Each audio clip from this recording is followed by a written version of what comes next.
ছোট পর্দার বর্তমান সময়ের পরিচিত মুখ সামান্তা পারভেজ সমসাময়িক কাজ এবং ব্যক্তিগত জীবন নিয়ে সম্প্রতি এক সাক্ষাৎকারে খোলামেলা কথা বলেছেন এই অভিনেত্রী।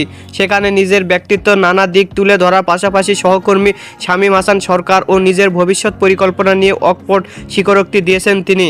সাক্ষাৎকারের শুরুতে নিজের সততা নিয়ে সামান্তা বলেন, আমি মিথ্যা কথা বলি না। আমাকে যারা ব্যক্তিগতভাবে চেনেন তারা জানেন যে আমি মিথ্যা কথা খুবই কম বলি। একদম জীবন মরণের প্রশ্ন না হলে হয়তো বা মিথ্যা কথা বলি না। ছোটবেলায় থেকে আমি খুব স্ট্রেট ফরওয়ার্ড।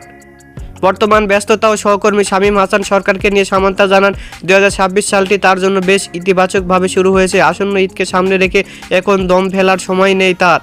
অধিকাংশ কাজে শামীম হাসান সরকারকে কেন দেখা যায় এমন প্রশ্নের জবাবে তিনি বলেন, তার সাথে কাজের এক্সপেরিয়েন্স অবশ্যই অনেক বেশি ভালো, সেই কারণে তার সাথে আমাকে অধিকাংশ সময় দেখা যায়।